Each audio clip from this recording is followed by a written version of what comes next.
السلام علیکم ورحمۃ اللہ وبرکاتہ۔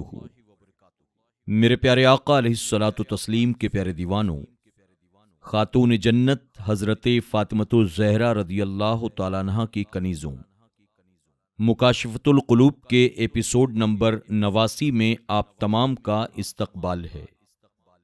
آئیے حسب معمول درود شریف کے ساتھ آج کے درس کا آغاز کرتے ہیں۔ الصلاۃ والسلام علیک یا رسول اللہ، الصلاۃ والسلام علیک یا حبیب اللہ، الصلاۃ والسلام علیک یا نبی اللہ، وعلی آلک واصحابک یا نور اللہ صلی اللہ تعالی علیہ وسلم۔ باب 67، یتیم سے بھلائی اور اس پر ظلم سے بچنا۔ بخاری شریف کی حدیث ہے کہ میں اور یتیم کی کفالت کرنے والا جنت میں ایسے ہوں گے۔ پھر حضور اکرم صلی اللہ علیہ وسلم نے شہادت کی انگلی اور درمیانی انگلی کو تھوڑا سا کھول کر ان کی طرف اشارہ فرمایا، یعنی حضور اکرم صلی اللہ علیہ وسلم نے اپنی دو انگلیوں کو قریب کر کے فرمایا کہ میں اور یتیم کی کفالت کرنے والے دونوں جنت میں اس طرح سے، یعنی ایک دوسرے کے قریب ہوں گے۔ مسلم شریف کی حدیث ہے، حضور اکرم صلی اللہ علیہ وسلم نے فرمایا، میں اور یتیم کی پرورش کرنے والا، چاہے وہ یتیم اس کا عزیز ہو یا کوئی غیر، جنت میں ایسے ہوں گے جیسے یہ دو انگلیاں۔ اور مالک نے شہادت کی انگلی اور درمیانی انگلی کی طرف اشارہ کیا۔ بزاز کی حدیث ہے کہ جس نے کسی یتیم کی پرورش کی، چاہے وہ یتیم اس کا عزیز ہی کیوں نہ ہو، پس وہ اور میں، یعنی حضور اکرم صلی اللہ علیہ وسلم، جنت میں ایسے ہوں گے جیسے یہ دونوں انگلیاں ملی ہیں۔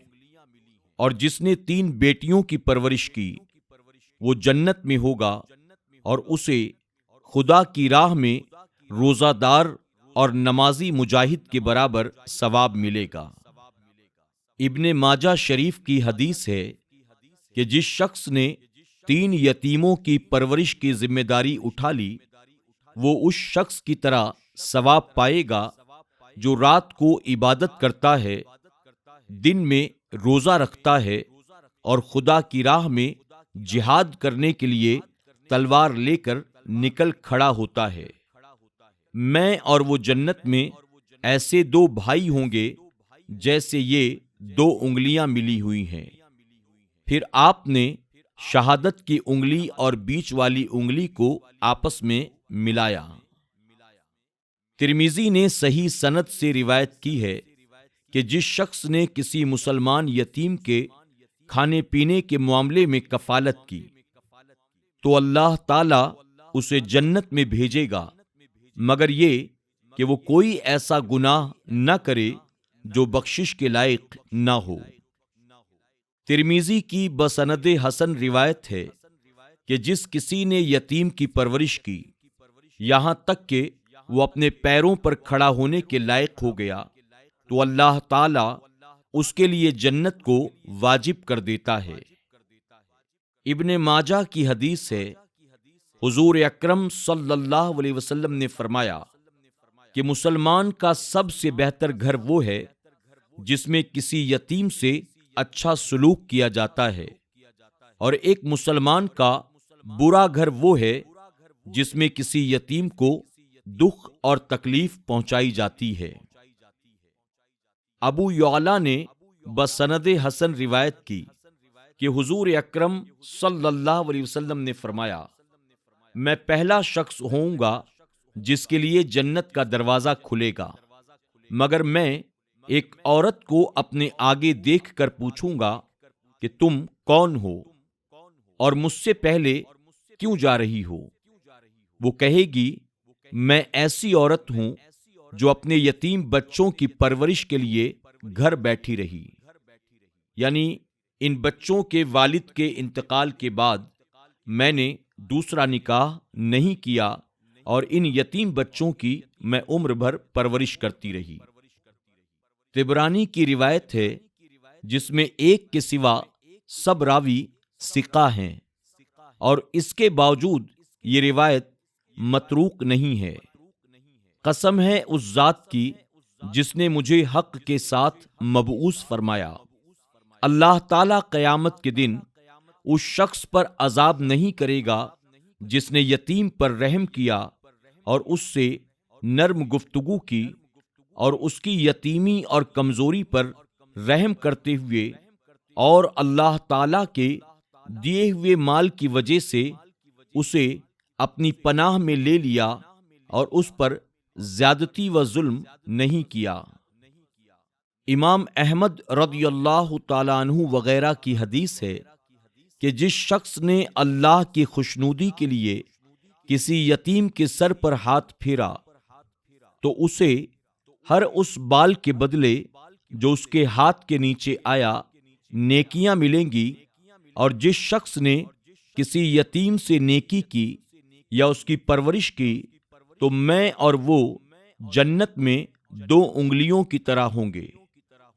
محدثین کی ایک جماعت نے یہ حدیث روایت کی اور حاکم نے اس کو صحیح کہا کہ اللہ تعالیٰ نے حضرت یعقوب علیہ السلام سے فرمایا کہ تیری آنکھوں کی بینائی چلے جانے، کمر جھک جانے اور یوسف علیہ السلام کے ساتھ بھائیوں کے ناروا سلوک کرنے کی وجہ یہ ہے کہ ان کے یہاں ایک بار بھوکا روزے دار یتیم آیا۔ انہوں نے گھر والوں کے تعاون سے بکری ذبح کر کے کھائی مگر یتیم کو کھانا نہ کھلایا۔ پس اللہ تعالیٰ نے انہیں خبر دی کہ میں اپنی مخلوق میں اسے سب سے زیادہ محبوب رکھتا ہوں جو یتیموں اور مسکینوں سے محبت رکھتا ہے، اور انہیں حکم دیا کہ کھانا تیار کرو اور مسکینوں یتیموں کو بلا کر کھلاؤ۔ چنانچہ انہوں نے ایسا ہی کیا۔ صحیحین نے حضرت ابو ہریرہ رضی اللہ تعالیٰ عنہ سے روایت کی کہ حضور اکرم صلی اللہ علیہ وسلم نے فرمایا کہ بیوہ، یتیم اور مسکین کی پرورش کرنے والا ایسا ہے جیسے خدا کی راہ میں جہاد کرنے والا ہوتا ہے۔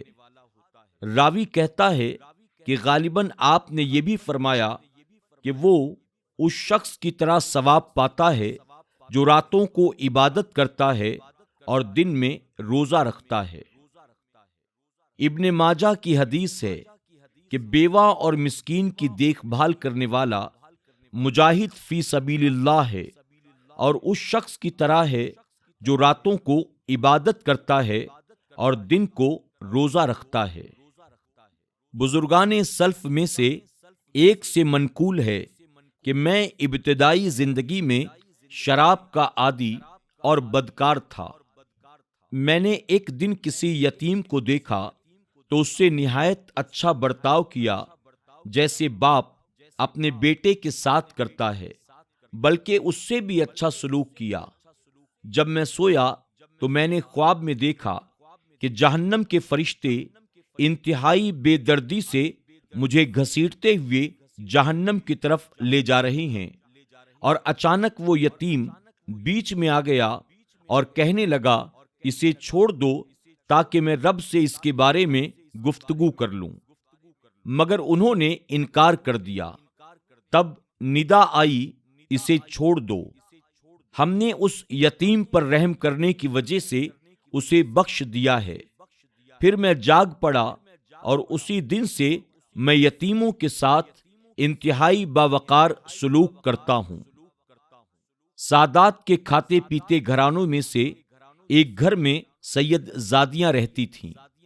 خدا کا کرنا ایسا ہوا کہ ان کا باپ انتقال کر گیا اور وہ کم عمر جانے یتیم اور فقر و فاقہ کا شکار ہو گئیں، یہاں تک کہ انہوں نے شرم کی وجہ سے اپنا وطن بھی چھوڑ دیا۔